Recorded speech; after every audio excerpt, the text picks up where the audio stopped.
1947வது வருடம் நம்முடைய பாரத தேசம் சுதந்திரம் அடைந்தது.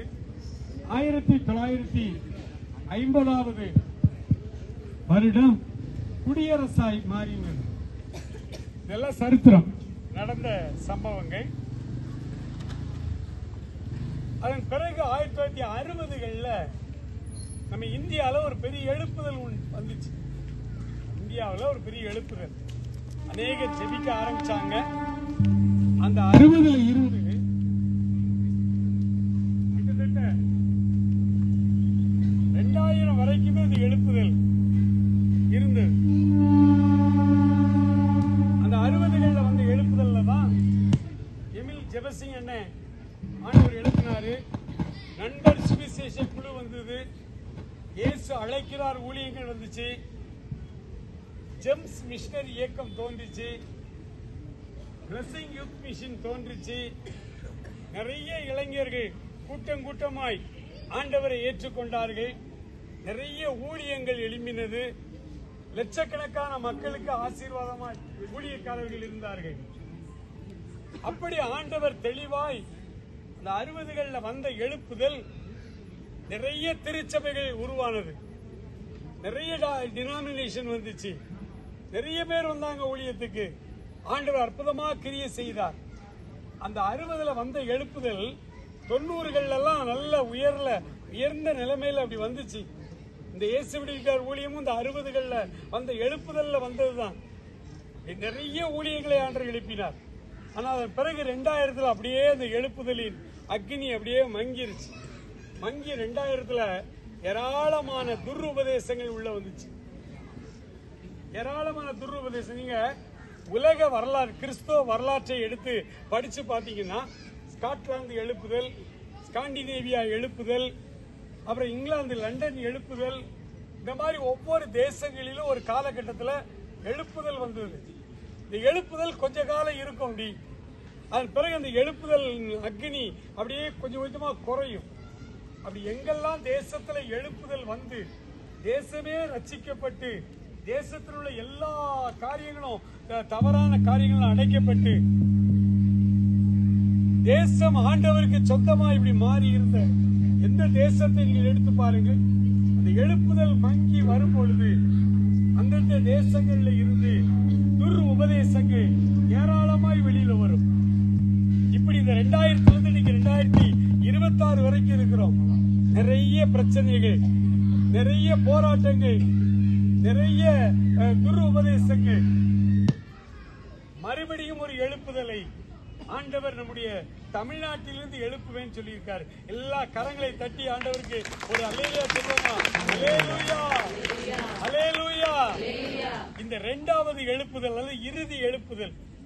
இந்த எழுப்புதலுக்கு ஆண்டவர் உங்களை நம்பி இருக்கிறார். நீங்க VBS டைரக்டர் இருந்தா நீங்க உங்களுடைய உள்ளத்துல அப்படி இருக்கும். ஆனா ஆண்டவர் உங்களை அப்படி ஏதோ சிறு பிள்ளைகளுக்கு மாத்திரம் ஊழியம் செய்யறவர்களாய் உங்களை அவர் வந்து இங்க உட்கார வைக்கல. ஆண்டவர் உங்கள் ஒவ்வொருவரையும் குறித்து ஒரு பெரிய ஒரு திட்டத்தை அவர் வைத்திருக்கிறார். அடுத்து வரப்போக எழுப்புதல்ல ஆண்டவர் உங்களை எடுத்து அவர் பயன்படுத்த போகிறார். அதற்கான ஒரு ஆண்டவருடைய வார்த்தையை ஆண்டவர் கொடுத்திருக்கிறார். முதலாவது அந்த வார்த்தையை நம்ம எடுத்து வாசிக்கலாம். எசேக்கியேல் தீர்க்கதரிசன புஸ்தகம், அதுல 37ஆம் அதிகாரம், இந்த எலும்பு பள்ளத்தாக்கு, அந்த வார்த்தையை தான் ஆண்டவர் எனக்குள்ளே கொடுத்தார். எசேக்கியேல் 37ஆம் அதிகாரத்துல 5வது வசனத்தை வாசிக்கலாம்.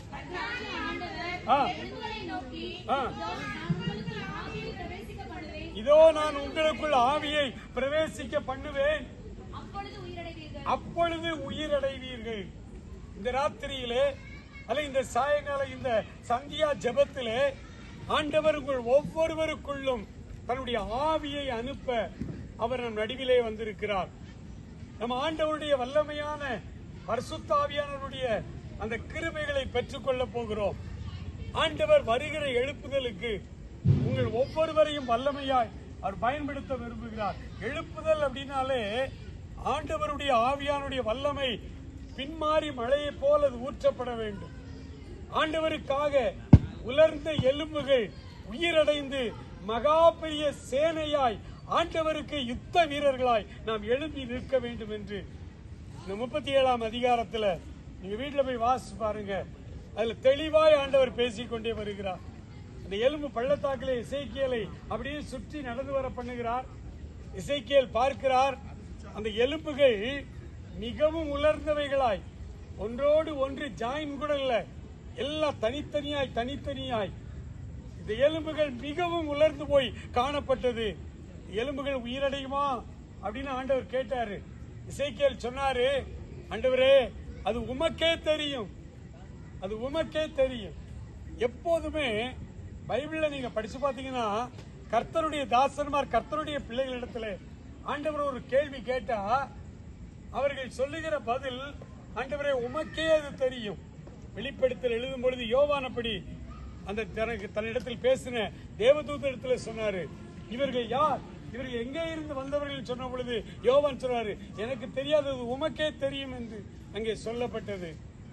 அப்ப ஆண்டவருடைய எழுப்புதலிலே பங்கடையக்கூடிய அந்த அபிஷேகத்தை பெற்று ஆண்டவருக்காக வல்லமையாய் நம் ஆண்டவருக்காக எழுப்பி பிரகாசிப்பதற்கு ஆண்டவரிடத்திலே முதலாவது நம்மை முழுமையாய் தாழ்த்த வேண்டும்.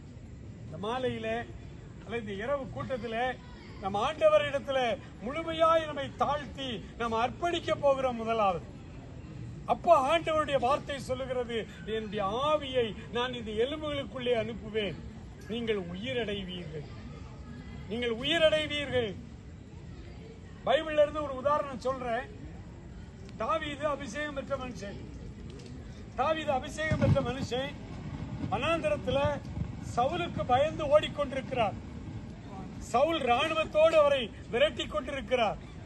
அப்பொழுது ஒரு நாள் பாறைக்கு இந்த பக்கத்திலே தாவீது தன் சிநேகிதர்களோடு அமர்ந்திருக்கிறார் பயந்து. அந்த பக்கத்திலே சவுல் பாளையம் இறங்கினது தாவீதுக்கு தெரியாத அந்த பக்கத்துல சவுல் வந்திருக்கிறார். அப்ப தாவீதினிடத்தை ஒருத்தர் சொன்னா, ஐயா நல்ல சந்தர்ப்பம், நாளெல்லாம் ஓடிக்கிட்டு இருக்கோம், இந்த சவுல் நம்மளை கொல்லுவான்னு சொல்லி இப்ப கர்த்தர் சவுல உன் கையில கொடுத்திருக்கார். இந்த பாறைக்கு அந்த பக்கத்துலதான், இந்த மலைக்கு அந்த பக்கத்துலதான் சவுல் உட்கார்ந்து இருக்கிறாரு. நீ இப்ப போனீங்கன்னா பின்னாலே போய் ஒரே குத்தா குத்தி சவுல கொன்றலாம், நமக்கு பிரச்சனை முடிச்சது அப்படின்னு சொன்னாங்க. தாவீதும் போனார். தாவீது வருகிறத சவுல் அறியல. சவுல் அந்த பக்கம் திரும்பி உட்கார்ந்து இருக்கிறாரு. மெதுவாய் தாவீது வந்தவர் அவருடைய அந்த அங்கி, இந்த காலத்தில் எல்லாருமே அங்கிதான் போடுவாங்க, அந்த அங்கியினுடைய தொங்கலை ஒரு பீஸ் ஆஃப் கிளாத் தன்னுடைய வாளை எடுத்து அந்த அங்கியை அறுத்து கொண்டான். நீங்க வீட்டுல போய் வாசி பாருங்க. தாவீது, நான் சொல்ற வசனம் அப்படியே இருக்கு, தாவீது சவுலினுடைய வஸ்திரத்தின் தொங்கலை அறுத்து கொண்டது நிமித்தம் அவன் உள்ளம் படபடன்னு அடிச்சுதான். தப்பு பண்ணிட்டோமே, கர்த்தர் அபிஷேகம் பண்ணவர் மேல கை வச்சிட்டோமே, தப்பு பண்ணோமே. ஒரு சின்ன காரியம்தான். தாவீது சவுல கொல்லணும்னு நினைச்சா அதை கொண்டிருக்கலாம், ஆனா ஒன்னும் செய்யல. அவருடைய வஸ்திரத்தின் தொங்கலை மாத்திரம் அறுத்து கொண்டார். அதுவே அவருடைய உள்ளத்துல படபடன்னு அடிச்சது. ஆனா இப்போ இவ்வளவு பெரிய ராஜாவாயிட்டார், வருஷங்கள் ஓடிட்டு அரண்மனை உப்பரிகையின் மேலே உலாத்துகிறார். தூரத்திலே ஸ்நானம் பண்ணுகிற ஒரு பெண்ணை பார்க்கிறார், இச்சிக்கிறார். அவளை எப்படியாவது தனக்கு மனைவியாய் அடைந்து கொள்ள வேண்டும் என்று கொலை செய்யவும் ரெடியாகிறார். கொலையும் செய்தார். கண்பானவர்களே, அன்றைக்கு இருந்த அந்த ஜீவன், அந்த உயிர் இன்றைக்கு இல்லை.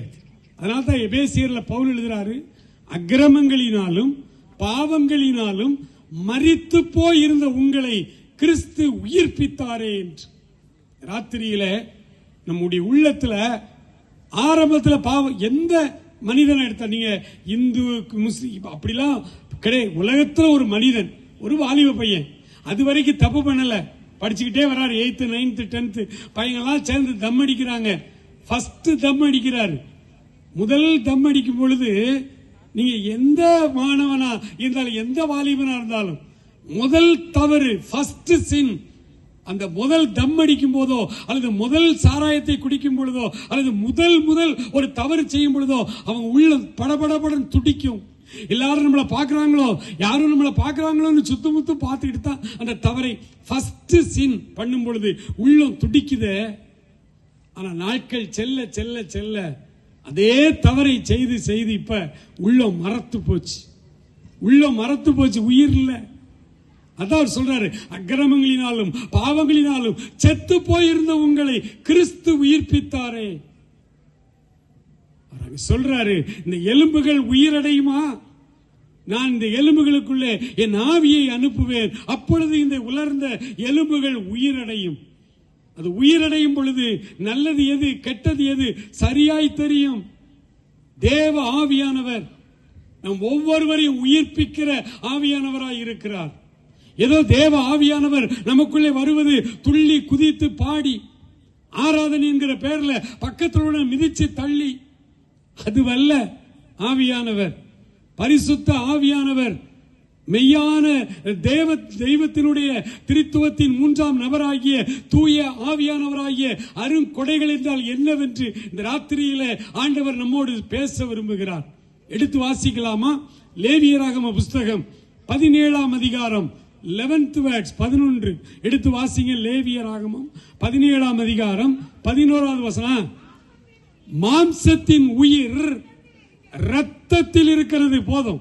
மாம்சத்தின் உயிர் இரத்தத்தில் இருக்கிறபடியினால் தான் ஆண்டவர் மாம்சத்திலே இந்த பூமியில் வந்து பிறந்தார். அவருடைய ரத்தம் சிந்தப்பட வேண்டும், அவருடைய ஜீவன் வெளிப்பட வேண்டும். அவருடைய ரத்தத்தில் தான் பாவ மன்னிப்பாகிய சரீர மீட்பு நமக்கு இருக்கிறது.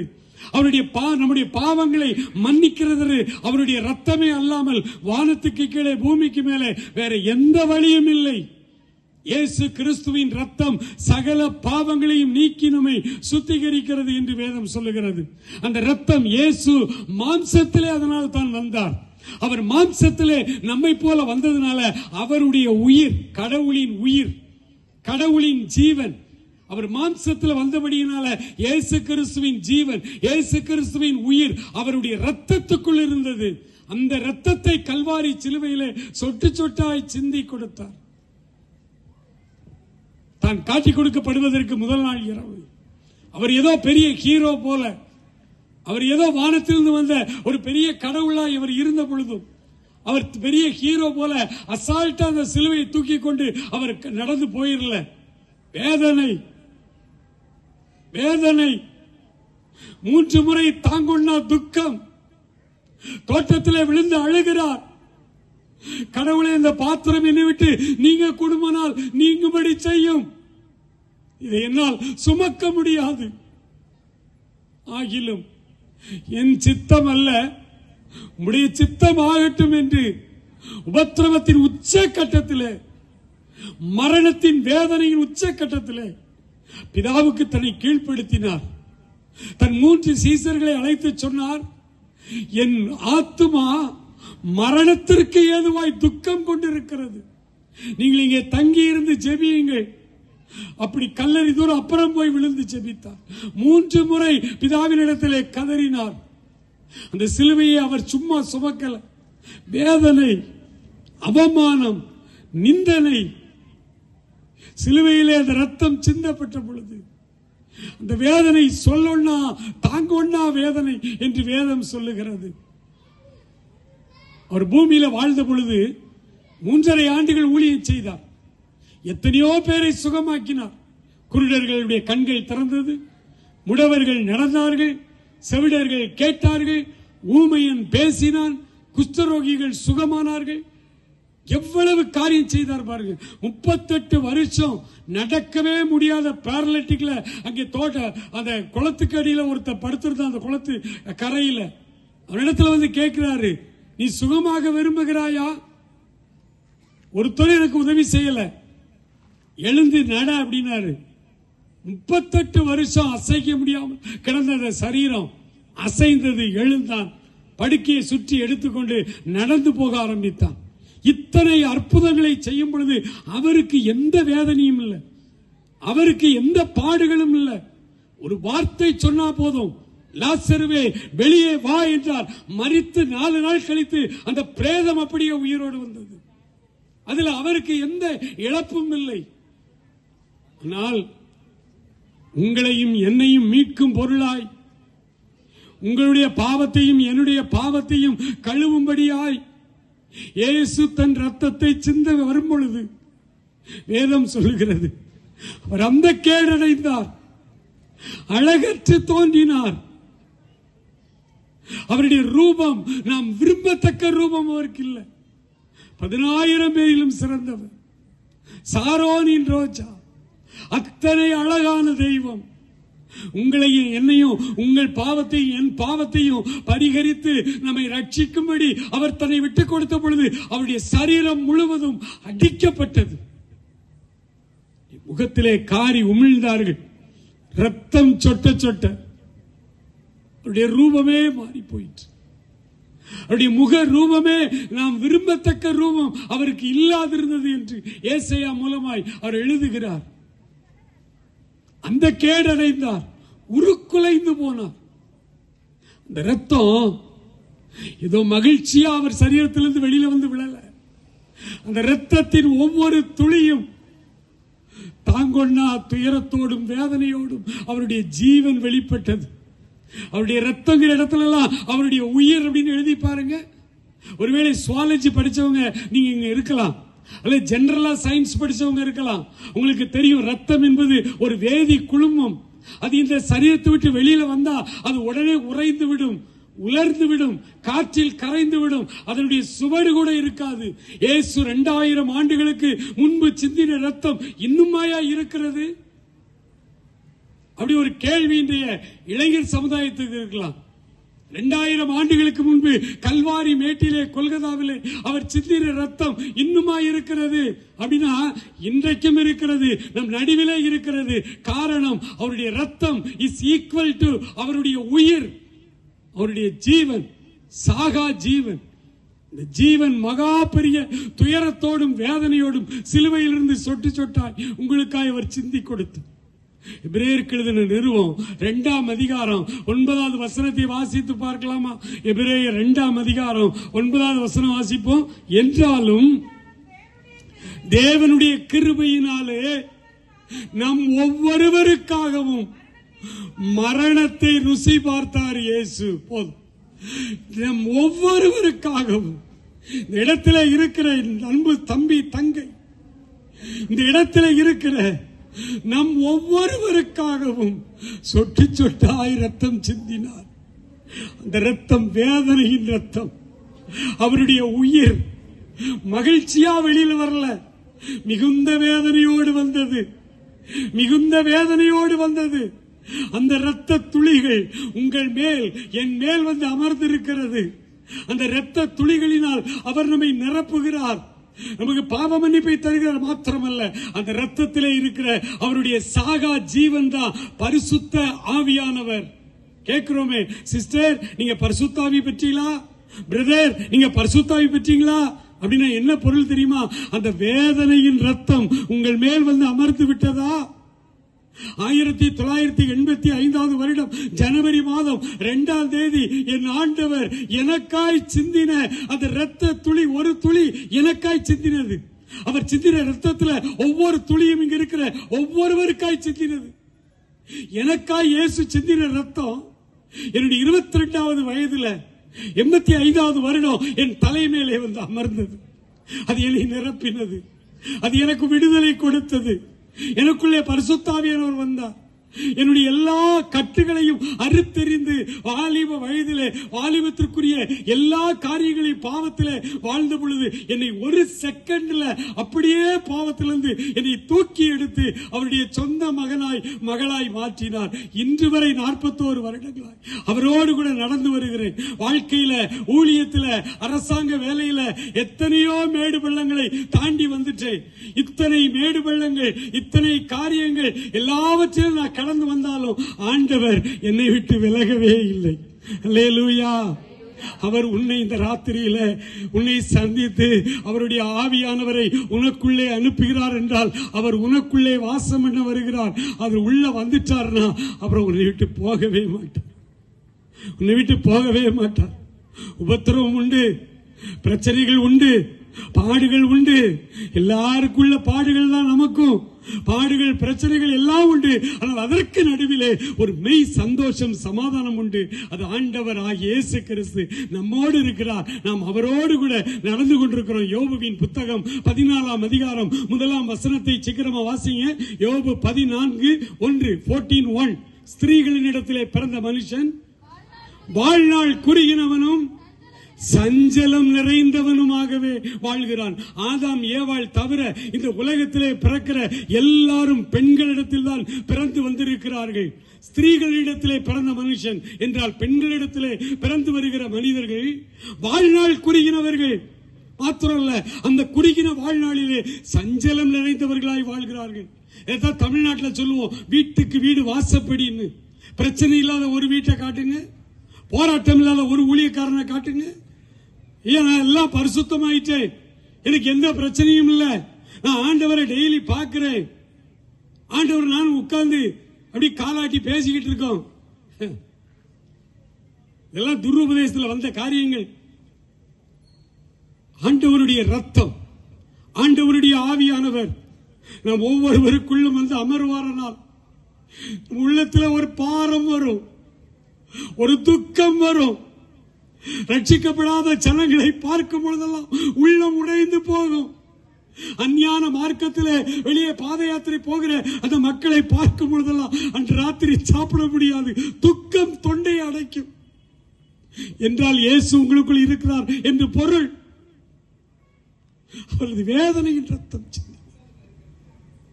புதுக்கோட்டை மாவட்டத்தில் எல்லா பெந்தேகோஸ்தே பாஸ்டர்களும் சேர்ந்து ஒரு ஆன்லைன் பிரேயர் நடத்துறாங்க 86.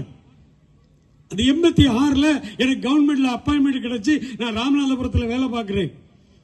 பக்கத்தில் புதுக்கோட்டை.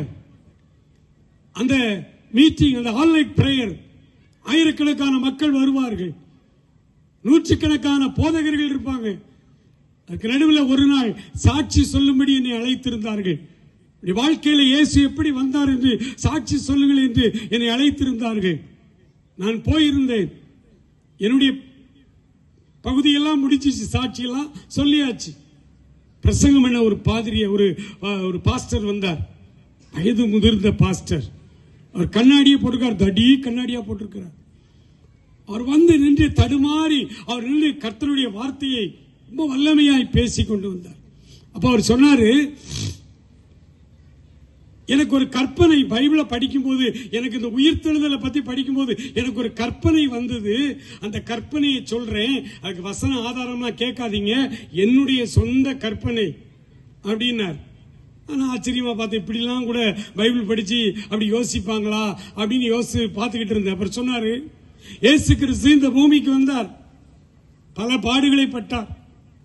சிலுவையில் அடிக்கப்படுவதற்கு முன்பாக அவருடைய அகோர பாடுகள், அதையெல்லாம் வாசிக்க வாசிக்க கண்கள்ல தண்ணி வரும். அப்படி படித்துக் கொண்டே இருந்தேன். அவர் மரித்து வேத வாக்கியத்தின்படி அடக்கம் பண்ணப்பட்டு மறுபடி வேத வாக்கியங்களின்படி அவர் உயிர்த்தெழுந்தார். எனக்கு ஒரே மகிழ்ச்சி, என் ஆண்டவர் சாகவில்லை, என் ஆண்டவர் இன்றைக்கும் ஜீவனோடு இருக்கிறார் என்று. 40 நாள் அளவும் எருசலேமிலே அநேக பரிசுத்தவான்களுக்கு அவர் காணப்பட்டார். அதன் பிறகு அவர் பரலோகத்துக்கு எடுத்துச் செல்லப்படுகிற அந்த சம்பவம் அப்போஸ்தலர் 1ஆம் அதிகாரத்தில் இருக்கு. இந்த சம்பவத்தை அப்படியே நான் படிக்கும் பொழுது எனக்குள்ளே ஒரு கற்பனை. ஆண்டவர் மேகங்களின் மேல் ஏறி அப்படியே பரலோகம் போயிட்டார். பரலோகம் எப்படி இருக்கும் அப்படின்னு கற்பனை பண்ணி பார்த்தேன். 33.5 வருடமாய் பிதாவின் மடியிலே இருந்து செல்ல பிள்ளையா இருந்த ஒரே பேரான குமாரன் இந்த பூமிக்கு அனுப்பிவிட்டு பரலோக ராஜ்யம் ரொம்ப துக்கமா இருந்துச்சா. 33 வருஷம் உண்மையிலே அப்படி இருந்துச்சான்னு என்கிட்ட கேட்காதீங்க. இது என்னுடைய கற்பனை இல்லை, அவருடைய கற்பனை. ரொம்ப துக்கமாயிருந்த பரலோகம் அன்னைக்கு ரொம்ப மகிழ்ச்சியா மாறிடுச்சான். ஏன்னா பரலோகத்தை விட்டு பூமிக்கு வந்த இயேசு எல்லா காரியத்தையும் முடித்து விட்டு இன்னைக்கு மறுபடியும் வெற்றி வீரராய் பரலோகத்துக்குள்ள வர்றார். ஒரே விழா கோலம் பூண்டது. தேவதூதர்கள் எல்லாம் உற்சாகமா இருந்தாங்களாம். அப்படி இருந்தாங்களான்னு கேட்க கூடாது, அப்படி எல்லாம் வசனம் இல்லை, அவருடைய கற்பனை. எல்லாரும் மகிழ்ச்சியோடு இருந்தாங்களாம். பிதாவாகிய தெய்வம் சிங்காசனத்தில் அமர்ந்திருந்து தன் மகனை வரவேற்க ஆயத்தமா இருந்தாராம்.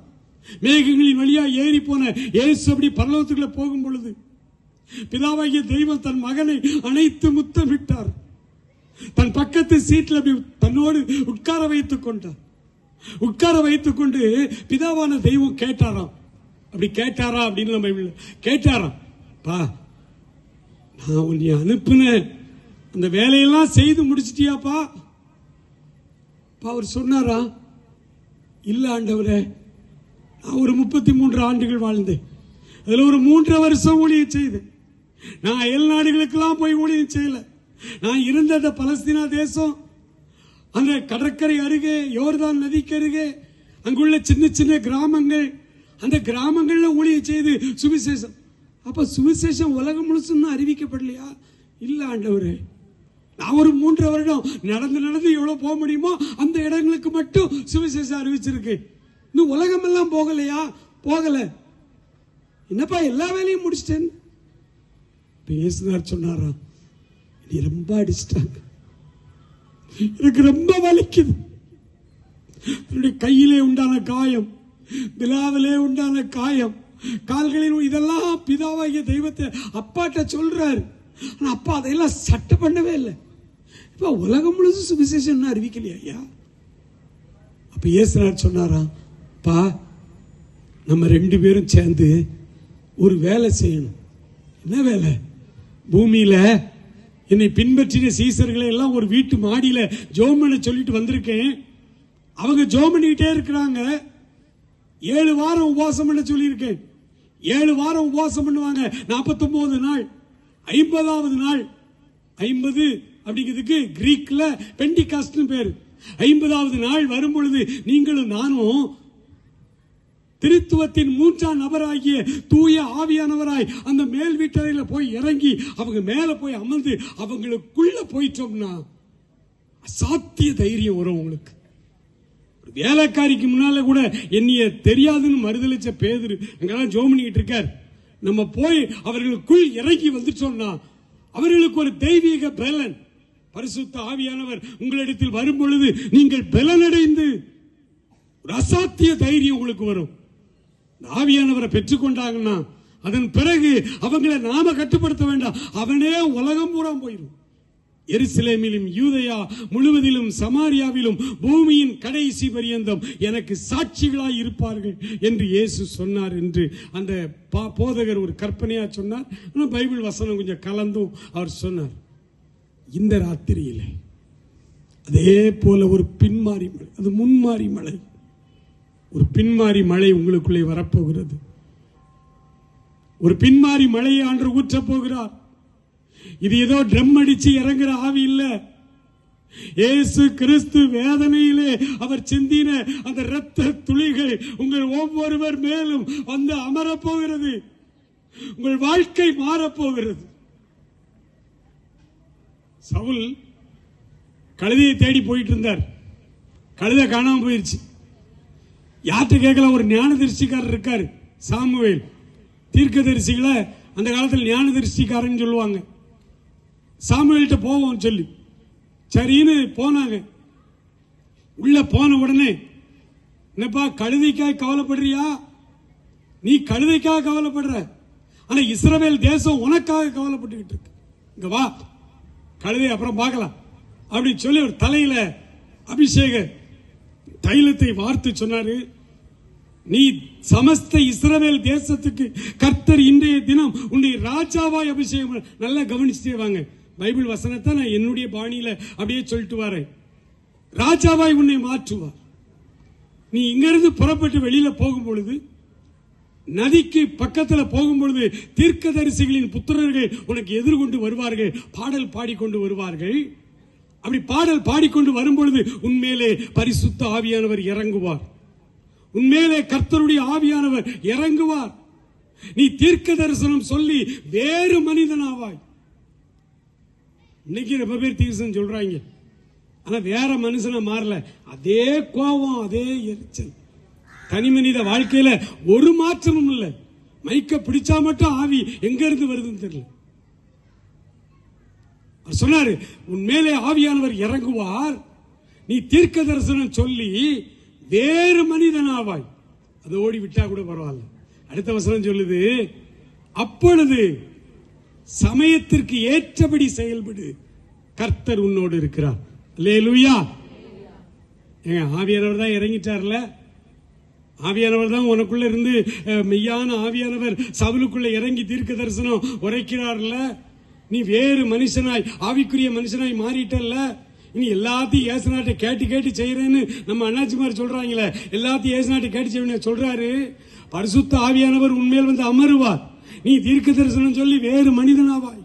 அப்பொழுது சமயத்துக்கு ஏற்றபடி செயல்படு, ஆவியானவர் உன் கூட இருக்கிறார். அல்லேலூயா.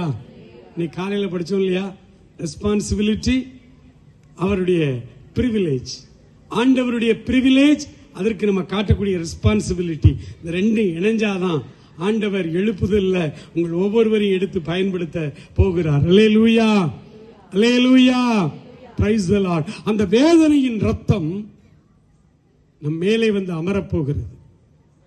அது அமரப்போகிறதுக்கு முன்னாடி ஒரு சில காரியங்களை நீங்கள் கற்றுக்கொள்ள வேண்டும் என்று நான் விரும்புகிறேன். என்னோடு இருக்கிற ஆவியானவரும் விரும்புகிறார். 2 கொரிந்தியருடைய புஸ்தகம் 5ஆம் அதிகாரத்தை எடுத்து திருப்பி வைத்துக் கொள்ளுங்கள். அதில் 5 காரியங்களை உங்களோடு நான் பேச விரும்புகிறேன். எவ்வளவு நேரமானாலும் பரவாயில்ல. இன்னைக்கு நம்ம சாப்பாடு கொஞ்சம் லேட்டா கூட என்ன செய்யலாம், சாப்பிட்டுக்கலாம். சரிதானா? ரைட். 5 காரியங்கள், 21 வசனம் தான் இருக்கு. இந்த 2 கொரிந்தியர் 5வது அதிகாரத்தை தியாலஜிக்கல் செமினரி கல்லூரிகளில் குருவானவர் பட்டத்துக்கு படித்து அல்லது பெந்தேகோஸ்தே ஸ்தாபனங்களுடைய அவர்களுடைய தியாலஜிக்கல் செமினரியில படித்து பாஸ்டர்களாய் பட்டம் பெற விரும்புகிறவர்கள் அந்த பட்டாபிஷேகம் நடக்கும் பொழுது அன்றைக்கு ஆராதனையிலே வாசிக்கிற நிருபந்தான் இந்த அதிகாரம். மிக மிக மிக எழுப்புதலிலே பங்கெடுக்க போகிற உங்கள் ஒவ்வொருவருக்கும், ஊழியத்தை செய்கிற எனக்கும் ஆண்டவர் எழுதி கொடுத்த ஒரு அற்புதமான ஒரு அதிகாரம் 2 கொரிந்தியர் 5ஆம் அதிகாரம். அந்த டெய்லி கூட நீங்க வாசிங்க. ஊழியத்துக்கு போகும்போதெல்லாம் காலையில வாசித்துட்டு போங்க. ஆண்டவர் உங்களோடு கூட இருந்து உங்களை நடத்துவார். பிரியமானவர்களே, முதலாவது அந்த 21 வசனத்துல ஒரு 5 வசனத்தை மட்டும்தான் நம்ம பார்த்து படிக்க போகிற. அந்த 5 பாயிண்ட் தான் இங்க இருக்கு. 6வது வசனத்தை வாசியுங்கள். நாம் தரிசித்து நடவாமல், கிறிஸ்தவ வாழ்க்கை என்பது தரிசனம் காண்கிறது மாத்திரமல்ல. கிறிஸ்தவ வாழ்க்கை ஆவிக்குரிய வாழ்க்கை, சத்தியத்தின் வாழ்க்கை, ஆண்டவருடைய ராஜ்யத்துக்கு செல்லுகிற பரிசுத்தமான அந்த வாழ்க்கைக்கு அடிப்படை தேவை ஃபெய்த், விசுவாசம். விசுவாசம் என்னவா? நாம் தரிசித்து நடவாமல் விசுவாசித்து நடக்க வேண்டும். விசுவாசம் என்றால் என்ன? எபிரேயர் 11:1 சொல்லுகிறது, காணக்கூடாதவைகளின் நிச்சயமாய் இருக்கிறது, நம்பப்படுகிறவைகளின் உறுதியும் காணக்கூடாத காரியங்களுடைய நிச்சயமா இருக்கிறது. இந்த இடத்துல ஆவியானவர் நம் நடுவிலே இருக்கிறார். ஏராளமான தேவதூதர்கள் இந்த மைதானம் முழுவதும் இந்த வார்த்தைகளை கவனமாய் கேட்டுக் கொண்டிருக்கிறார்கள். இந்த இடம் முழுவதும், இந்த இடத்துல இன்னொரு உலகம் இயங்கிக் கொண்டிருக்கிறது, இன்விசிபிள் வேர்ல்டு. ஆனா நம்முடைய கண்களுக்கு அது தெரியல. ஏன்னா நம்முடைய கண்கள் ஊன கண்கள், வெற்றி கண், நேக்கட் ஐஸ். இந்த ஐஸ்ல தெரியாது. ஆனா இந்த இடத்துல ஆண்டவர் இருக்கிறார். இந்த இடத்துல ஆவியானவர் நிற்கிறார். என் மூலமாய் உங்களோடு அவர் பேசிக் கொண்டிருக்கிறார். தேவதூதர்கள் இங்கே திரளாய் நின்று கொண்டிருக்கிறார்கள். இதை நம்ம பார்க்கல, நம்ம தரிசிக்கல. ஆனா நம்ம இதை என்ன செய்கிறோம்? விசுவாசிக்கிறோம். ஆமாண்டவரே, 2 பேராவது 3 பேராவது என் நாமத்தினாலே நீங்க எங்கே கூடி வந்தாலும் உங்கள் நடுவிலே நான் இருக்கிறேன் என்று சொன்னவர், வாக்கு மாறாதவர், எங்கள் நடுவிலே நீர் இருக்கிறீர். ஆண்டவர் நம் நடுவிலே இருக்கிறார் என்கிற பயபக்தியோடு நம்ம அமர்ந்திருக்கிறோமா? கிறிஸ்தவ வாழ்க்கையின் முதல் வார்த்தை தான். நாம் தரிசித்து நடவாமல் எப்படி நடக்கிறோம்? விசுவாசித்து நடக்கிறோம். விசுவாசித்து நடக்கிறோம். தோமா, ஆண்டவர் வந்த அன்னைக்கு தோமா அல்ல, உயிர் தெழுந்த அன்னைக்கு, அதாவது வாரத்தின் 1ஆம் நாள் அன்னைக்கு. ஞாயிறு, திங்கள், செவ்வாயெல்லாம் கிடையாது. இன்னைக்கு ஞாயிற்றுக்கிழமை வச்சிருக்கோம். சரி, அப்படி பார்த்தா ஞாயிற்றுக்கிழமை காலையில் ஆண்டவர் இந்த சீசர்களுக்கு தரிசனம் ஆகிறாரு ஒரு அடைக்கப்பட்ட வீட்டுக்குள்ள. அங்க தோமா மிஸ்ஸிங். தோமா அல்ல. வந்தாரு, பேசினாரு, ஆசீர்வதிச்சாரு, போயிட்டார். அதுக்கப்புறம் தோமா வந்திருக்காரு. எப்போ வந்தாருன்னு தெரியல. வந்த உடனே எல்லாரும் சொன்னாங்க எக்ஸைட்மெண்டோட, இப்ப கர்த்தரை கண்டோம், நம்ம ஆண்டவர் உயிரோடு இருக்கிறார், இப்பதான் வந்தார், எங்கிட்ட பேசினாரியா. நம்பல தோமா, நான் நம்ப மாட்டேன். அவருடைய கையில உண்டான காயம், விழாவில் உண்டான காயத்தை தொட்டு பார்த்தா தான் நான் என்ன செய்வேன், நம்புவேன்னாரு. அந்த சண்டே தான் அடுத்த நாளைக்கு நீங்க போற ஆராதனை. கரெக்டா போன 5ஆம் தேதி உயிர் திறந்தாருன்னு வச்சுக்கோங்களேன். நம்ம அப்படிதான் கொண்டாடிக்கிட்டு இருக்கோம். அப்ப 12ஆம் தேதி அழகா நம்ம தமிழ் பைபிள் போட்டு யோவான்ல மறுபடியும் 8 நாளைக்கு பின்பு, ஒரு வாரம், ஒரு சண்டே சர்ச்சுக்கு போக நீங்க மிஸ் பண்ணிட்டீங்கன்னா அடுத்து சர்ச்சில் அவரை சந்திக்கணும், அடுத்த 8 நாள் காத்திருக்கணும். மறுபடி 8 நாள் வரும் பொழுது அடுத்த வாரத்தின் 1ஆம் நாள் வந்தது. அந்த அப்போ இயேசு உள்ளே வந்தார், தோமாவும் இருந்தார். அப்ப 2 பேருக்கு இடையில நடந்த சம்பாஷணை யோவான்ல அழகா இருக்கு, தமிழ் மொழியில இருக்கு, படிச்சு பாருங்க. தோமா வா, என்னுடைய காயங்கள் என்ன செய், கை வச்சு பாரியா, நம்ப மாட்டேன்னு சொன்னியாமே. கை வச்சு பார்த்தாரு, தோமா அப்படி உடைஞ்சிட்டார். ஆண்டவரே, என் தேவனே அப்படின்னு உடைஞ்சிட்டார். அது கூட பெருசு இல்லைங்க. தோமாட்ட ஆண்டவர் சொன்ன வார்த்தையை மறந்துடுறோம். தோமாட்ட சொன்னாரு, தோமாவே, நீ கண்டதினால் விசுவாசிக்கிறாய், காணாமல் இருந்து விசுவாசிக்கிறவர்கள். இப்போ உங்க முன்னாடி நீங்க எல்லாம் கிறிஸ்தவ மக்களாகவும் நான் ஊழியக்காரனாகவும் நின்றுட்டு இருக்கேன். அப்ப நான் சொல்றேன், உண்மையைத்தான் சொல்றேன்னு வச்சுக்கங்களேன். நேற்று ராத்திரி இயேசுநாதர் வந்தார், நான் தூங்கிட்டு இருந்தேன், தட்டி எழுப்பினாரு. உடனே எழும்பி என்ன ஆண்டவரேன்னு கேட்டேன். உட்காரியா, என்ன சோம்பேறித்தனம் படுத்திருக்க, பசிக்குது, மசால் வடை ஒன்று சொல்ல, ஆர்டர் கூடனாரு. நான் பக்கத்தில் முனியாண்டி விலாசில் போய் மசால் வடை வாங்கிட்டு வந்தேன். அவர் சாப்பிட்டாரு, கொஞ்சம் உப்பு அதிகமாக இருக்கலான்னாரு. இப்படி நான் சொன்னேன்னு வச்சுங்களேன், அது உண்மையாகவே இருக்குன்னு வச்சுக்கோங்க. உங்களுக்கு எப்படி இருக்குன்னா, சே சூப்பரான ஆளாக இருக்காரையா, இயேசுநாதர் வர்றாராம், பேசுறாராம், 2 பேரும் சேர்ந்து ஒன்னா சாப்பிடுறாங்களாம், அடாடாடாடாடா, இவ்வளோ பெரிய ஊழியக்காரர், இவ்வளோ பெரிய ஊழியக்காரர், இவரெல்லாம் நமக்கு ஊழியம் செய்யணும், இவரெல்லாம் நம்ம தலையை தொட்டு ஜெபம் பண்ணணும் அப்படின்னு. இயேசுநாதர் என்ன சொன்னார் தெரியுமா?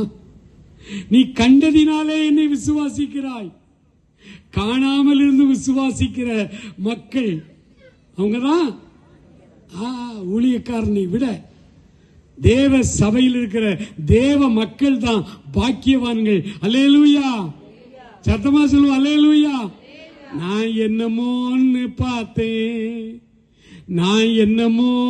பார்த்தேன், தூர விலகி நின்னு இயேசு பேரை கேட்டேன், இப்போ ஆசைப்பட்டேன், அவரை ஏற்றுக்கொண்டேன்.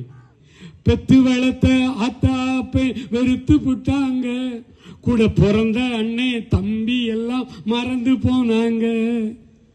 ஆச்சரியமா பார்த்துக்கிட்டு இருக்கீங்க. பாட்டு புதுசா இருக்கோ? வெரி ஓல்டு சாங் இது. சரி, பாட்டு தெரியல, கை தட்டலாம்ல, நம்ம எல்லாம் சேர்ந்து கை தட்டி இந்த பாட்டை பாடுவோன்னு நான் பாடுறேன், அவங்க எல்லாம் கை தட்டுங்க. பெத்து வளர்த்த அத்தாப்பை வெறுத்து புட்டாங்க, கூட பிறந்த அண்ணே தம்பி எல்லாம் மறந்து போனாங்க. பெத்து வளர்த்த அத்தாப்பை வெறுத்து புட்டாங்க, கூட பிறந்த அண்ணே தம்பி எல்லாம் மறந்து போனாங்க. எனக்குள்ள இருந்த நினைப்பை யாரிடத்துல சொல்வேன், எனக்குள்ள இருந்த நினைப்பை யாரிடத்துல சொல்வேன். எண்ணி எண்ணி எம் மனசு புண்ணாகி போனேன், எண்ணி எண்ணி எம் மனசு புண்ணாகி போனேன். கலங்காத என் மகளே என்று சொன்ன இயேசு, கலங்காதே எம் மகளே என்று சொன்ன இயேசு, அவர் கைப்பிடித்து வழி நடத்தி கண்ணீரெல்லாம் தொடச்சா. அவர் கைப்பிடித்து வழி நடத்தி என் கண்ணீரெல்லாம் தொடச்சார். நான் என்னமோன்னு பார்த்தேன், தூர விலகி நின்னே, இயேசு பேரை கேட்டேன், இப்போ ஆசைப்பட்டேன், அவரை ஏற்றுக்கொண்டேன். என்னை அறிந்த இயேசு அவர் உன்னையும் கூட அறிவார், என்னை அறிந்த இயேசு அவர் உன்னையும் கூட அறிவார். உனக்கு இருக்கும் துன்பம் எல்லாம் ஓடி போக செய்வார். உனக்கு இருக்கும் துன்பம் எல்லாம் ஓடி போக செய்வார். அழைக்கும் போது அவருடனே வந்து சேர வேணும். அழைக்கும் போது அவருடனே வந்து சேர வேணும். வந்த பின்னே துன்பம் எல்லாம் இன்பமாக மாறும். வந்த பின்னே துன்பம் எல்லாம் இன்பமாக மாறும். இயேசு பின்னே வந்தவர்கள் ஏழையாவதில்லை. இயேசு பின்னே வந்தவர்கள் ஏழையாவதில்லை. எந்த நாளும் உன்னை அவர் மறந்து போவதில்லை. எந்த நாளும் உன்னை அவர் மறந்து போவதில்லை. அல்லேலூயா, அல்லேலூயா. நாம் தரிசித்து நடவாமல் விசுவாசித்து நடக்க வேண்டும். 6வது வசனம். இப்ப 10வது வசனத்துக்கு வாங்க. 2வது குறிப்பு 10வது வசனம் சொல்லுவாசி. ஏனென்றால் சரீரத்தில், இப்போ நம்ம சரீரத்தில் வாழ்றோம். இந்த சரீரத்தில் நாம் செய்கிற நன்மைக்காவது தீமைக்காவது தக்க பலனை அடையும்படி நாம் எல்லாரும் கிறிஸ்துவின் நியாயாசனத்திற்கு முன்பாக வெளிப்பட வேண்டுமே. என் சகோதரனே, என் சகோதரியே, சரீரத்திலே நாம் செய்கிற ஒவ்வொரு காரியங்களும் மேலே பதிவு செய்யப்படுகிறது. எப்படி நீங்கள் கையிலே வைத்திருக்கிற அந்த மொபைலை யாரோ எங்கிருந்தோ கவனித்துக் கொண்டிருக்கிறார்களவா, கண்காணித்துக் கொண்டிருக்கிறார்களவா? உங்களை அறியாமலே உங்களுடைய பேச்சுகள், நீங்கள் என்னென்ன இதை பார்க்கிறீர்கள் எல்லாம் பதிவு செய்யப்படுகிறது அல்லவா? அதே போலத்தான் இந்த பூமியிலே நீங்களும் நானும் மாம்சத்திலே நாம செய்கிற அன்றாட நம்முடைய நிகழ்வுகள் அத்தனையும் ஒரு இடத்திலே பதிவு செய்யப்படுகிறது. அதற்கு தக்க பலனை கொடுக்கும்படி இயேசு வருகிறார். அந்த நியாயாசனத்துக்கு முன்பாக நீங்களும் நானும் வெளிப்பட்டே ஆக வேண்டும். தக்க பலனை அடையணும். ஏன்னா இந்த பூமியில தக்க பலன் கிடைக்கல. தப்பு செய்கிறவன், ஊழல் செய்கிறவன், லஞ்சம் வாங்குகிறவன், ஆட்சி அதிகாரத்தில் தப்பு செய்கிறவர்கள் செழிப்பாய் வாழ்கிறார்கள் சாவு வரை. அவர்களுக்கு எந்த தண்டனையுமே கிடைக்கல. மகிழ்ச்சியாய் வாழ்கிற, ஊரை அடிச்சு உலையில போடுறான், கோடி கணக்கா சம்பாதிக்கிறான், மகிழ்ச்சியா இருந்து அப்படியே மகிழ்ச்சியாவே மரித்து போயிடுறான். ஆனால் நன்றாய் வாழ வேண்டும், ஆண்டவருக்காய் வாழ வேண்டும், பரிசுத்தமாய் வாழ வேண்டும். இருக்கிற வேலையில தவறு செய்யக்கூடாது. ஹெச்எம் வந்தா பாடம் நடத்துற மாதிரி ஒரு ஆக்ட், அதிகாரிகள் வந்தா அன்னைக்கு மாத்திரம் சாட்டு எல்லாம் ப்ரிப்பேர் பண்ணி அன்னைக்கு மாத்திரம் ரொம்ப நல்ல டீச்சரை போல காணப்படக்கூடாது. நம்ம செய்கிற எல்லா காரியங்களும் பதிவு செய்ய வரத்தாண்டு சொன்னாரு. நீங்கள் இந்த உலகத்தை எஜமான்களுக்காக வேலை செய்யாதீங்க. பரலோகத்தில் ஒரு எஜமான் உங்களை பார்த்து கொண்டே இருக்கிறார். அவருக்காக வேலை செய்யுங்கள். அவர் கண்காணித்துக் கொண்டிருக்கிறார். சரீரத்தில் நாம் செய்கிற நன்மைக்காவது தீமைக்காவது இப்படி இந்த ஊழல் செய்யாமல் நல்லவனாய் வாழ வேண்டும் என்று விரும்புகிறவர்கள் இந்த உலகத்தில் வாழும் பொழுது கடனோடே வாழ்கிறார்கள். வாழ்க்கையே வெறுத்து போகுது. ஏன் எனக்கு இந்த பிரச்சனை?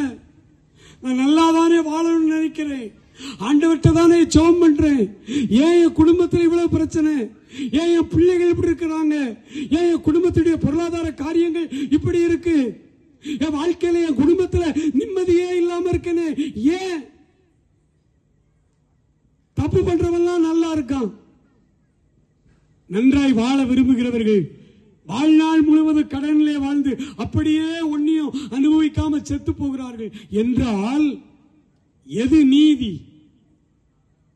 இந்த நீதியை வெளிப்படுத்துவதற்குத்தான் ஒரு நியாய தீர்ப்பை நம் ஆண்டவர் வைத்திருக்கிறார். ஆகவேதான் அவர் சொன்னார், இப்ப இந்த உலகத்தில் அவங்களுக்கு தண்டனை கிடைக்காம இருக்கலாம், இந்த உலகத்தில் நீ ரொம்ப கஷ்டப்படலாம், ஆனா நீ ஆபிரகாம் மடியில போயிருவ.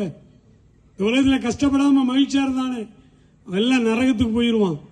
ஏனென்றால் அவன் அவன் சரீரத்தில் செய்த நன்மைக்காவது தீமைக்காவது தக்க பலனை அடையும்படி அங்கே நியாயாசனத்துக்கு முன்பாக நாம் வெளிப்பட வேண்டுமே என்று கர்த்தருடைய வேதம் சொல்லுகிறது. எனக்கு அன்பானவர்களே, இந்த ராத்திரியிலே உங்களுக்கு ஒரு சந்தர்ப்பம். பிரதர், எனக்கு இதெல்லாம் தெரியாது, இவ்வளவு நாள் எனக்கு யாரும் சொல்லல, எனக்கு இப்ப பயமா இருக்கு, நான் இதுவரைக்கும் எவ்வளவோ தப்பு பண்ணியிருக்கேன், அதெல்லாம் பதிவு செய்யப்படும் சொல்லி இருக்கீங்க. அது எல்லாம் அங்க ரெக்கார்ட் பண்ணப்படுது அப்படி சொல்லியிருக்கீங்க. பயமா இருக்கு. ஆண்டவர் அதை வைத்து நியாயம் தீர்த்தால் நான் பிழைக்க முடியாது. ராத்திரியிலே உங்களுக்கு ஒரே ஒரு சந்தர்ப்பம் இருக்கிறது. உங்களுக்கு ஒரே ஒரு சந்தர்ப்பம் இருக்கிறது. என் ஆவியை உனக்கு நான் அருளுவேன், என் ஆவியை நான் உனக்குள் அனுப்புவேன், நீ உயிரடைவா என்று சொன்னார் பாருங்கள். அந்த சம்பவம் இந்த ராத்திரியிலே உனக்கு நடக்குமானால் அதுவரை ரெக்கார்ட் பண்ணப்பட்ட எல்லா பேட் திங்ஸ் எல்லாம் அழிக்கப்படும். புது வாழ்க்கை ஆவியானவர் உள்ளே வந்த பிறகு நீ ஆரம்பிக்கிற அந்த புது வாழ்க்கையில தான் நீ கவனமா இருக்கணும். அடுத்த குறிப்பு சொல்லுது, 14வது வசனம் வாசிங்க. கிறிஸ்துவினுடைய அன்பு எங்களை நெருக்கி ஏவுகிறது. ஏனென்றால் என்றும் பிழைத்திருக்கிற நீங்களும் நானும் இனி நமக்கென்று பிழைத்திராமல் நமக்காக மரித்து உயிர் தெழுந்தவருக்காக நாம் வாழ வேண்டும் என்று இந்த வசனம் சொல்லுகிறது. பவுல் எழுதுகிறார், கிறிஸ்துவினுடைய அன்பு எங்களை நெருக்கி ஏவுகிறது, நெருக்கி ஏவுகிறது. இப்ப இந்த வசனத்தை வச்சுட்டு அப்படியே ரோமர் 5:5 வாங்க. ரோமர் 5ஆம் அதிகாரம் 5வது வசனம் மனப்பாடம் வச்சுக்கலாம். ரோமர் 5:5 மேலும் நமக்கு அருளப்படுகிற பரிசுத்த ஆவியானவராலே தேவ அன்பு நம்முடைய இருதயங்களில் ஊற்றப்பட்டிருக்கிறபடியினால் இந்த நம்பிக்கை நம்மை வெட்கப்படுத்தாது. என் அன்பு சகோதரா, என் அன்பு தங்கை, தேவ அன்பு உன் உள்ளத்துக்குள்ளே ஊற்றப்படுவதற்கு பெயர்தான் ஆவியானவரால் நீங்கள் பெற்றுக்கொள்ளுகிற அபிஷேகம். பிரதர் அபிஷேகம் பெற்றீங்களா, சிஸ்டர் அபிஷேகம் பெற்றீங்களா அப்படின்னு கேட்கிறதும், பிரதர் தேவ அன்பை பெற்றுட்டீங்களா, சிஸ்டர் தேவ அன்பை பெற்றுட்டீங்களா என்று சொல்றதும் ஒண்ணுதான். ரெண்டும் ஒண்ணுதான். தேவ அன்புனா என்ன? சத்துருக்களை சிநேகியுங்கள், சபிக்கிறவர்களை ஆசீர்வதியுங்கள், உங்களுக்கு விரோதமாய் உங்களை துன்பப்படுத்துவதற்காக நன்மை செய்யுங்கள். இப்படி செய்தால் பரலோகத்துக்கு உங்கள் பிதா பூரண சர்க்குணராய், துர்க்குணம்னா தெரியும், சர்க்குணம்னா என்ன தெரியுமா?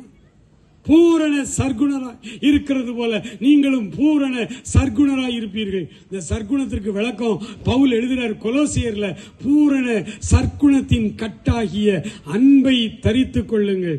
அன்பு is equal to Sargunam. Sargunam தேவ அன்பு. பரிசுத்த ஆவியானவர், இதோ இந்த எலும்புகளுக்குள்ளே என் ஆவியை அனுப்புவேன், இவர்கள் உயிரடைவார்கள் என்று ஆண்டவர் சொன்னாரே, என்ன பொருள் தெரியுமா? ஆண்டவருடைய ஆவியானவர் ஒரு மனிதனுக்குள்ளே வரும் பொழுது ஒரு தேவ அன்பு அவனை நிரப்புகிறது, ஒரு தெய்வீக அன்பு அவனை மூடுகிறது. அவன் இனி பழைய கெட்ட மனுஷன் இல்ல. ஏதோ சிகரெட்டை விடுறதும், சாராயத்தை விடுறதும், சினிமாவை விடுறதும், விபச்சார வேசித்தனத்தை விடுறதும் அது மாத்திரம் இல்லைங்க அபிஷேகம் பெற்றதினுடைய அடையாளம். இதெல்லாம் ஒரு வினாடியில ஆண்டவர் உனக்குள்ள வந்த அந்த வினாடியில அது உன்னை விட்டு ஓடி போயிடும்.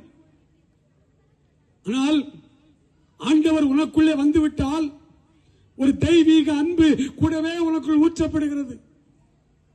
அது சிறுமைப்பட்டவன் மேல் சிந்தை உள்ளவர்களாய் நம்மை மாற்றும். அதனால்தான் தெரசா அம்மையார் வெறும் 14 வயதுல கொல்கத்தா பட்டணம் வந்து சேர்ந்தார்கள். யூகோஸ்லேவியான்னு ஒரு நாடு, அங்கிருந்து வந்தாங்க. 14 வயது சிறுமி வந்து கல்கத்தா ரோட்ல கிடக்கிற தொழுநோயாளிகளை தொட்டு அந்த அழுகி போன புண்களை காயம் கட்டினார்கள். அன்பு, அன்பு. தெரசாமியார் ஒரு பெரிய சுவிசேஷ கூட்டம் எது நடத்தல. தெரசாமியார் ஜெபிச்சு ஒரு தலைவலி கூட சுகமாகல. ஆனாலும் என்ன, அவர்களுக்குள்ளே வந்த ஆவியானவர், அந்த ஆவியானவருக்குள் இருந்த ஒரு தெய்வீக அன்பு வெளிப்பட்டது. அந்த அன்பு கடல் கடந்து மக்களை நேசித்தது, நாடு கடந்து மக்களை நேசித்தது, சாதி கடந்து மக்களை நேசித்தது. அந்த ஆவியானவர் இந்த ராத்திரியிலே உங்கள் ஒவ்வொருவருக்குள்ளும் ஊற்றப்பட போகிறார், ஊற்றப்பட போகிறார். ஆயத்தமாய் வசனங்களை மாத்திரம் கேட்டுக்கொண்டே இருங்கள். ஆவியானவர் இப்போதே உங்கள் நடுவிலே கிரியை செய்ய தொடங்கி இருக்கிறார். அநேகரோடு அவர் இடைபடுகிறார். இப்பொழுது 14வது வசனத்துக்கு பிறகு நீங்கள் நேராய் 18வது வசனத்தை வாசியுங்கள். 4வது குறிப்பு அங்கே இருக்கிறது. இவையெல்லாம் தேவனாலே உண்டாயிருக்கிறது. அவர் இயேசு கிறிஸ்துவை கொண்டு தம்மோடே நம்மை ஒப்புரவாக்கி ஒப்புரவாக்குதலின் ஊழியத்தை எங்களுக்கு ஒப்பு கொடுத்தார். அல்லேலூயா.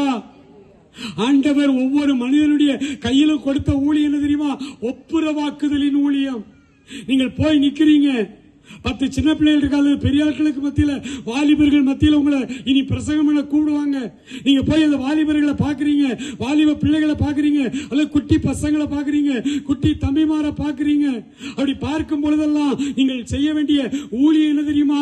இந்த சிறுவனை அல்லது இந்த சிறுமியை அல்லது இந்த வாலிபனை அல்லது இந்த வாலிப மகளை நான் ஆண்டவரோடு ஒப்புரவாக்க வேண்டும். எடுத்து வாசிங்க. கொலோசையருடைய நிருபம் 1ஆம் அதிகாரம் 20வது வசனத்தை எடுத்து வாசிக்கலாமா? கொலோசையர் 1:20. அவர் சிலுவையில் சிந்தின இரத்தத்தினாலே சமாதானத்தை உண்டாக்கி பூலோகத்தில் உள்ள நம்மை பரலோகத்தில் இருக்கிற தெய்வத்தோடு இயேசு கிறிஸ்து மூலமாய் பிதாவுக்கு ஒப்புரவாக்கி கொள்ளவும் அவருக்கு பிரியமாயிற்று. அதனால தான் தன் ஒரே பேரான குமாரனையே இந்த பூமிக்கு அவர் சாக கொடுத்தார். பிதாவை ஒருவேளை நீங்கள் ஒரு நாள் அவருடைய ராஜ்யத்துக்கு செல்லும் பொழுது பிதாவாகிய தெய்வத்தை பார்த்து ஒரு கேள்வி கேட்கிறீங்க, அப்பா எங்களை ரப்பிச்சுக்கிறதுக்காக எங்களை காப்பாற்றுகிறதுக்காக நீங்க உங்க மகனையே இந்த பூமிக்கு அனுப்புனீங்களே, நீங்க யாரப்பா ரொம்ப நேசிக்கிறீங்க? என்ன சொல்லுவார் தெரியுமா? உங்களை தான் நேசிக்க.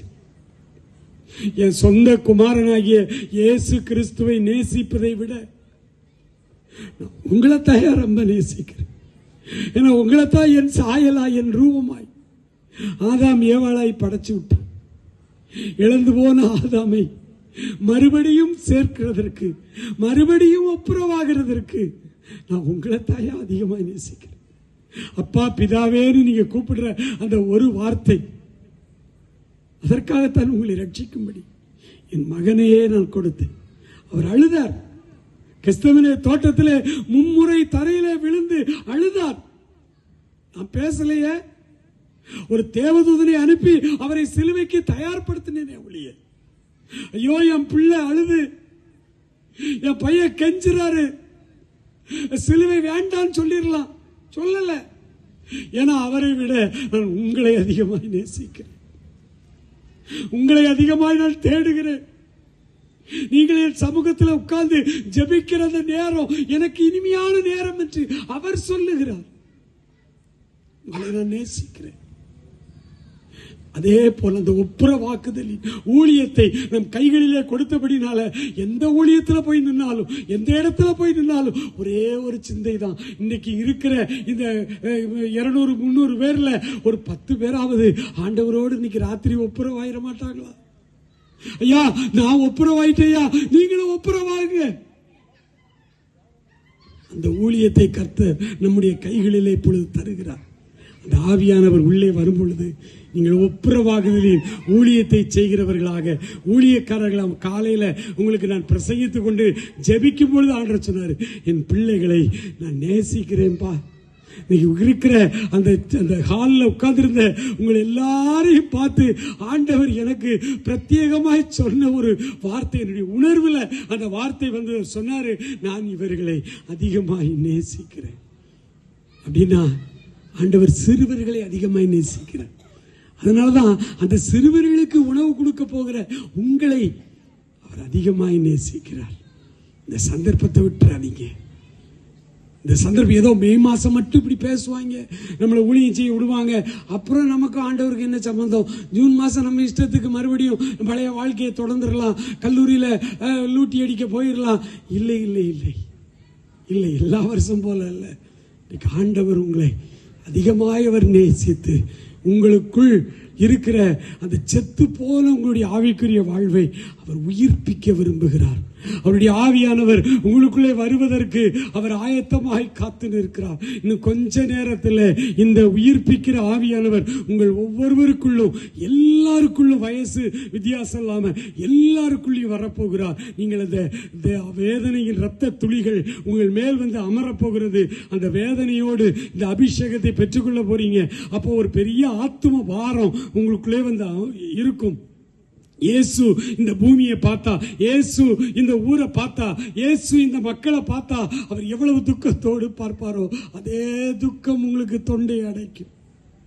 நீங்களும் அவருடைய அவயவங்களாய் செயல்பட ஆரம்பித்து விடுவீர்கள்.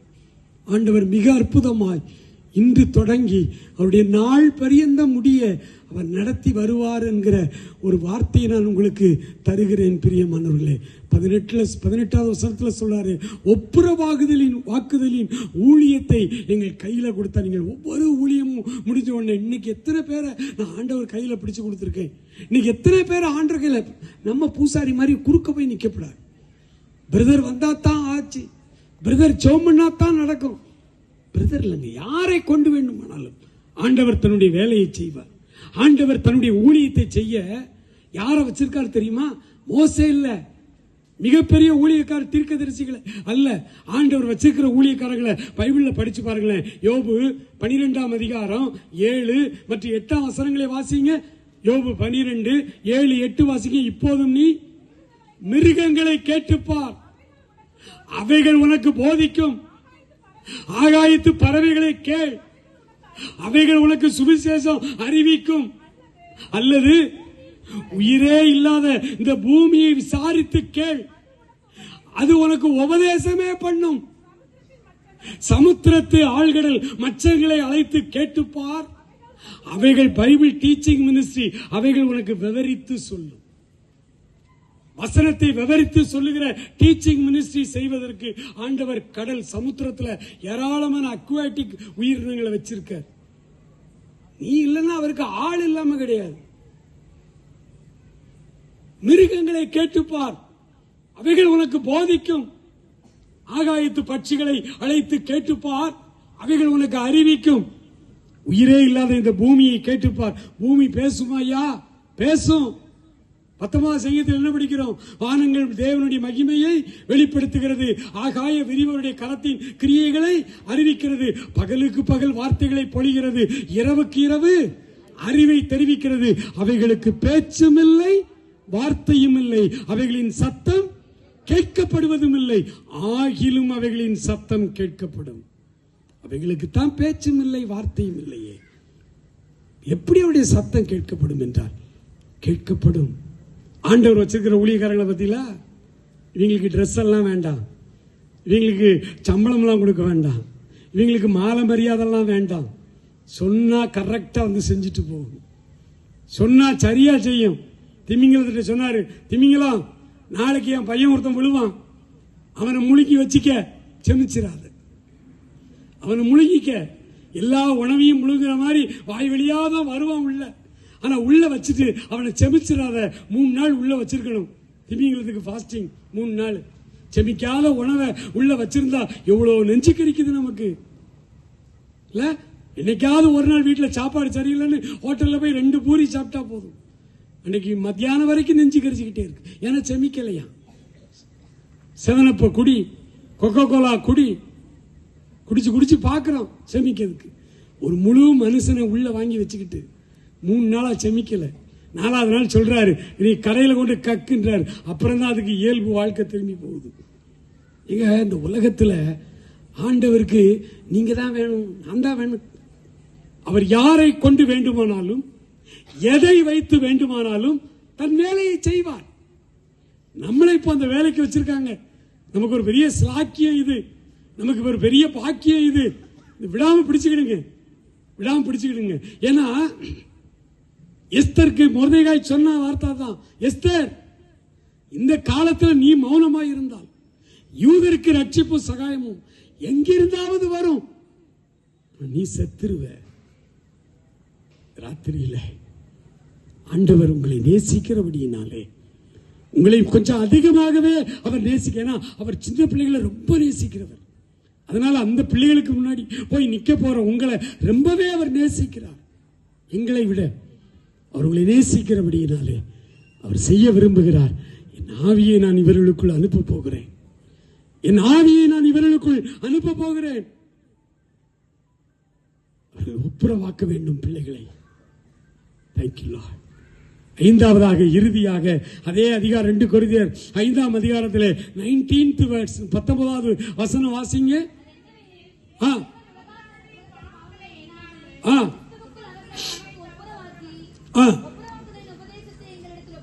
ஒப்புவித்தார்.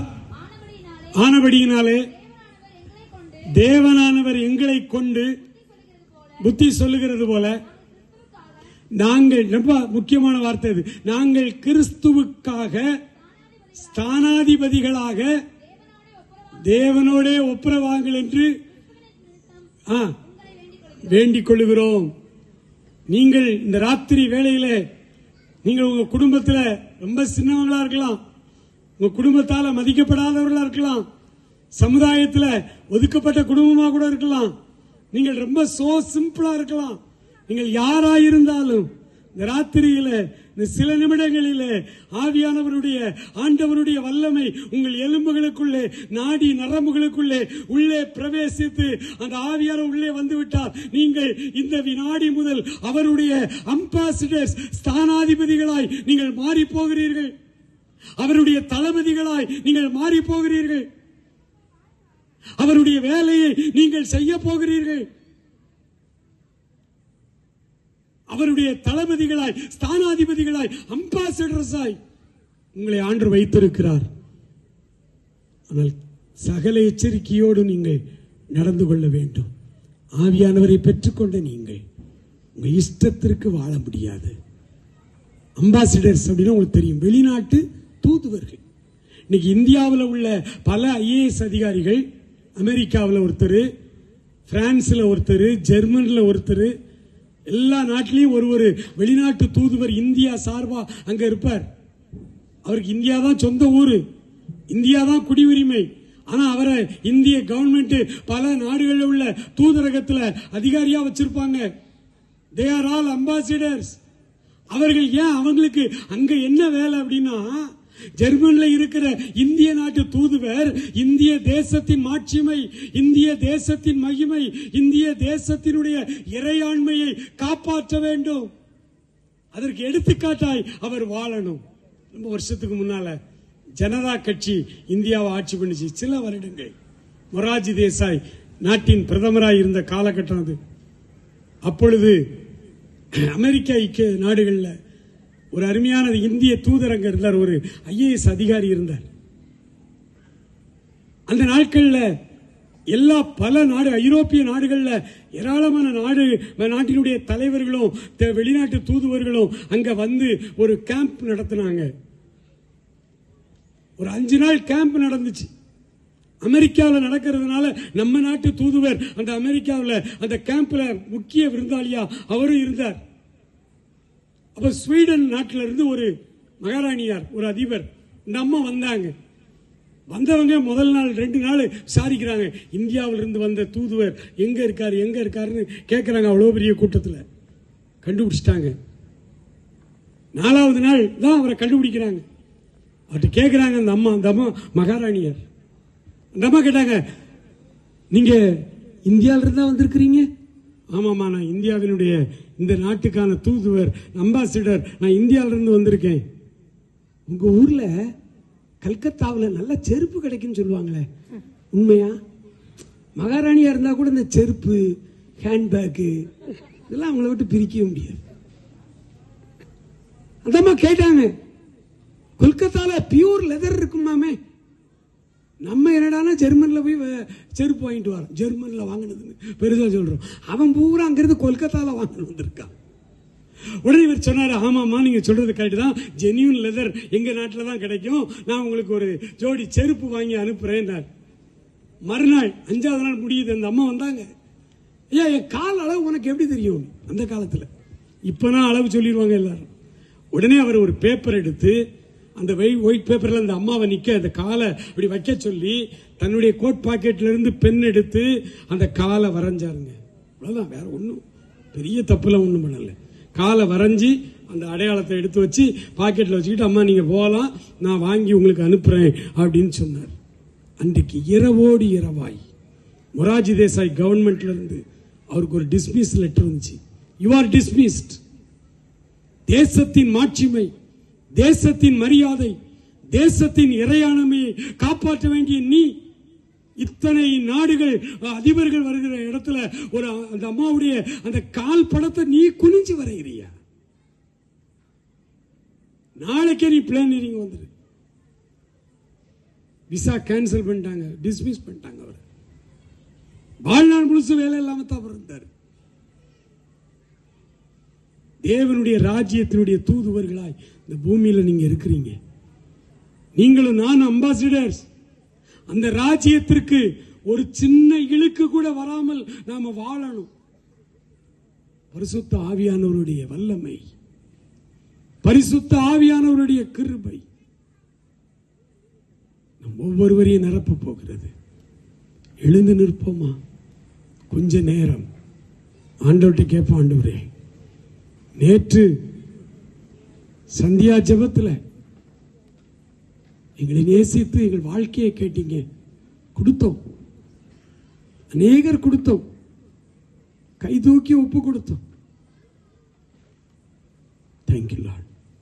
இப்பொழுது தூய ஆவியானவருடைய வல்லமை எங்களுக்குள்ளே அனுப்புவேன்னு இன்னைக்கு சொல்லி இருக்கிறீங்க. தயவுசெய்து எல்லாரும் எழுந்து நின்று கண்களை மூடிக்கொள்வோமா? யாரும் யாரையும் பார்க்க வேண்டாம். எல்லாரும் தயவு செய்து கண்களை மூடிக்கொள்வோம். எந்த ட்ரம்ஸும் வராது. இப்போ எந்த பாட்டையும் வேக வேகமா பாடி உங்களை பரவசப்படுத்த நான் விரும்பல. அது I can feel the presence of the almighty God. தேவ ஆவியானுடைய வல்லமையை நான் உணர்ந்து கொண்டிருக்கிறேன். கண்களை மூடி உள்ளத்தை திறந்து ஆண்டவர்கிட்ட பேசுங்க. ஹல்லேலூயா, ஹல்லேலூயா. சிலுவையிலே நீர் சிந்தின அந்த இரத்த துளி எனக்காகவும் ஒரு துளி ரத்தத்தை சிந்தினீங்களாப்பா. அந்த ரத்தம் எனக்கு வேணும். அந்த ரத்தத்தில் உள்ள உயிர் எனக்கு வேணும். அந்த ரத்தத்துக்கு இருக்க தேவ அன்பு எனக்கு வேணும். உள்ளத்தின் ஆழத்தில் எத்தனை பேருக்கு இந்த சூப்பர் நேச்சுரல் பவர் தேவை? எத்தனை பேர் இயேசுநாதரோடு இந்த ராத்திரியில ஒப்புரவாக போறீங்க? ஆண்டவருடைய கையை பிடிச்சு எத்தனை பேர் இனி நடக்க போறீங்க? ஹல்லேலூயா, ஹல்லேலூயா, ஹல்லேலூயா. கர்த்தருடைய வல்லமை உங்கள் ஒவ்வொருவரையும், உங்கள் நடுவிலே உலாவுகிற அந்த வல்லமை உங்கள் ஒவ்வொருவரையும் தொடப்போகிறது. அந்த இரத்த துளி எனக்கு வேணும். எனக்காய் நீர் சிந்தின அந்த இரத்த துளி 2000 வருஷமாய் வீணாய் நின்று கொண்டிருக்கிறது. எனக்காய் நீர் சிந்தின அந்த இரத்த துளி எனக்கு வேணும் ஆண்டவரே என்று சொல்லி உள்ளத்தின் ஆழத்தில் கெஞ்ச போறீங்க. உள்ளத்தின் ஆழத்தில் மன்றாடி கூப்பிட போறீங்க. ஹல்லேலூயா, ஹல்லேலூயா, ஹல்லேலூயா. நன்றி ஆவியானவரே, நன்றி ஆண்டவரே, நன்றி தகப்பனே, நன்றி அப்பா. ஹல்லேலூயா. தேவ ஆவியானவருடைய வல்லமை ஆண்டவரே உடைய பிள்ளைகளுக்குள்ளே அலை அலையாய் ஆண்டவரே உமக்கு நன்றி. இறங்கி வந்து அவர்களை மூட வேண்டும் என்று நாங்கள் மன்றாடுகிறோம் அப்பா. என் ஆவியை இந்த உலர்ந்த எலும்புகளுக்குள்ளே அனுப்புவே, நீங்கள் உயிர் அடைவீர்கள் என்று சொன்னீங்களே. இப்பொழுது ஆண்டவரே உடைய வல்லமை ஹல்லேலூயா உடைய பிள்ளைகளை தொடர்க்கையா. இயற்கைக்கும் அப்பாற்பட்ட அந்த வல்லமை நாங்கள் அனுபவித்துக் கொண்டிருக்கிற அதே வல்லமை ஆண்டவரே உடைய பிள்ளைகள் ஒவ்வொருவரும் ஆண்டவரே இப்பொழுது ஆண்டவரே உடைய பிள்ளைகளை தொடுவதாக. நன்றி ஆண்டவரே, நன்றி ஆண்டவரே, நன்றி ஆண்டவரே, நன்றி ஆண்டவரே, நன்றி ஆண்டவரே, நன்றி ஆண்டவரே. ஒரு சில இளைஞர்களை ஆண்டவர் இப்பொழுது சந்திக்க, ஒரு சில இளைஞர்கள் பக்கத்தில் அவருடைய வல்லமை உலாவுகிறது. வாய் திறந்து கேள், வாய் திறந்து கேள். ஹalleluya. கேட்கிறவன் எவனும் பெற்றுக்கொள்கிறான் என்று வேதம் சொல்லுகிறது. கேளுங்கள், அப்பொழுது உங்களுக்கு கொடுக்கப்படும் என்று சொன்னார் அல்லவா? வாய் திறந்து இப்பொழுது கேளுங்கள். ஆண்டவரே, இந்த அபிஷேக வல்லமை, இந்த ஆவியானவருடைய வல்லமை, அந்த வேதனையின் இரத்த துளிகள் என் மேல் வந்து அமரட்டும் அப்படி சொல்லுங்க. அப்படி சொல்ல விரும்புகிறவர்கள், அப்படி எனக்கு இந்த வல்லமை தேவை, இந்த ராத்திரியில அபிஷேகம் எனக்குள்ளே வரணும், என் எலும்புகள் உயிரடையணும், ஹalleluya என்று விரும்புகிறவர்கள் இப்படி வலது கரத்தை உயர்த்தி ஆண்டவருக்கு தெரியப்படுத்துங்க. ஆண்டவரே, எனக்கு இந்த வல்லமை வேணும்பா.